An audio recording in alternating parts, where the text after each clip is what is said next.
পরিত্যক্ত স্বাস্থ্যকেন্দ্র। স্বাস্থ্যকেন্দ্রের সামনে ইট বালি সিমেন্টের পাহাড়। নিউ টাউন সুলঙ্গড়ির রামকৃষ্ণপল্লীর প্রাথমিক স্বাস্থ্যকেন্দ্র। এটি শুধু স্বাস্থ্যকেন্দ্র নয়, যে কোনো ভোটের সময় ভোটদানের কক্ষ হিসাবে এই স্বাস্থ্যকেন্দ্রকে ব্যবহার করা হয়। সপ্তাহে একদিন বৃহস্পতিবার এই স্বাস্থ্যকেন্দ্রে প্রাথমিকভাবে চিকিৎসা দেওয়া হয় এলাকার বাসিন্দাদের। এই প্রাথমিক স্বাস্থ্যকেন্দ্রের চাপা কলটি সম্পূর্ণ ভাঙা অবস্থায় ইট বালির মধ্যে পড়ে আছে। এমন সরকারি স্বাস্থ্যকেন্দ্রে কিভাবে ইট বালি পাথর ফেলে রাখা আছে তাই নিয়ে উঠছে প্রশ্ন।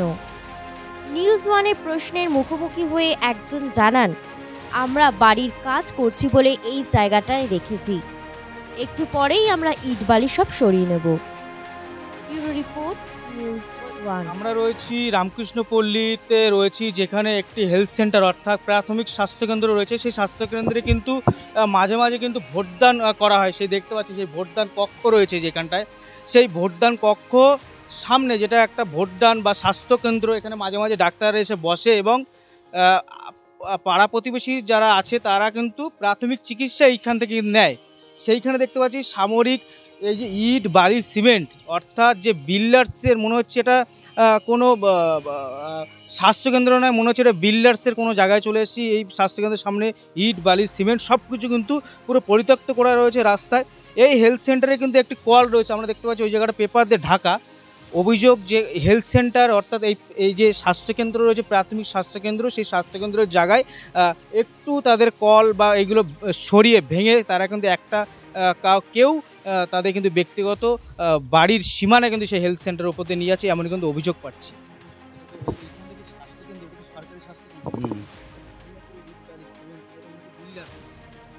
কাজ করছি বাড়ির, তাই এখানে রেখে কাজ করছি, এটা শরীরের মতো। অভিযোগ হচ্ছে যে আপনাদের যে এই সরকারি যে জমি বা না না, এ তো কল তো আমাদের যে এই জায়গার মধ্যে, আমরা যেখান থেকে 40 বছর ধরে রয়েছি, এই কলটা তো আমাদের এই অবধি জায়গার মধ্যে ছিল। তো বললো সরকারি কল বসাবে, আমরা বললাম ঠিক আছে এখানে বসাও। বসাতে বলে কল বসাবে, এটা তো কল সরকার এবার এখন এইটা এখানে ব্যবহার করছে না, ওই কল ভেঙে পড়ে রয়েছে, নর্দমা সব জাম। আমরা ওই কাজ করছি বলে এখানে রেখেছি, তো সরিয়ে দিচ্ছি কেন, এর জন্য কোনো অসুবিধা নেই। কলটা তো সরকারি জায়গায় রয়েছে, তো কলটা সরকারি জায়গায় রয়েছে, এই পুরোটাই এখানে সরকারি জায়গা, তার মধ্যেই রয়েছে এটা। মানে আপনি কাজ করছেন বলে রেখেছেন, পরে সরিয়ে দেবেন। একটু পরে সরিয়ে দিচ্ছি।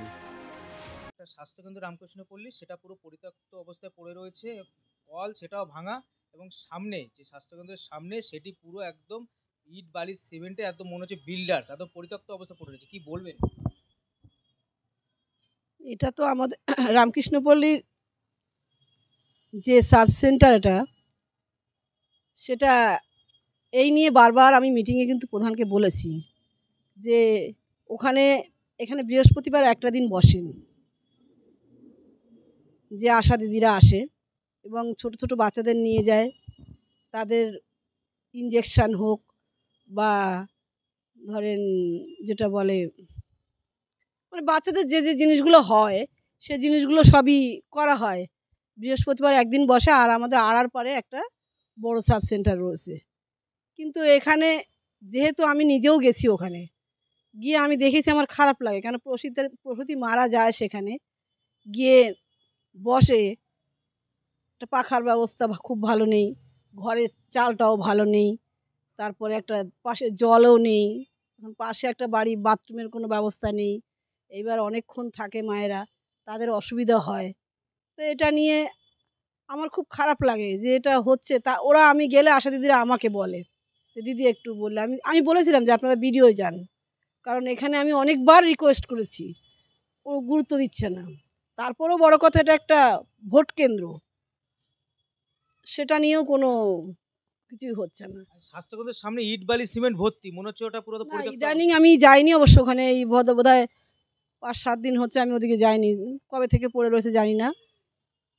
তবে গিয়ে আমি দেখবো যে কি আছে কি নেই, এছাড়া আমি কিছু বলতে পারবো না আর কি।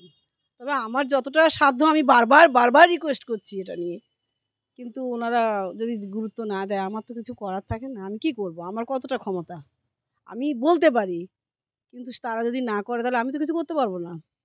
যে ইট বালি সিমেন্টগুলো আছেন, আপনি কি মানে এগুলো কি সরাতে বলবেন যারা?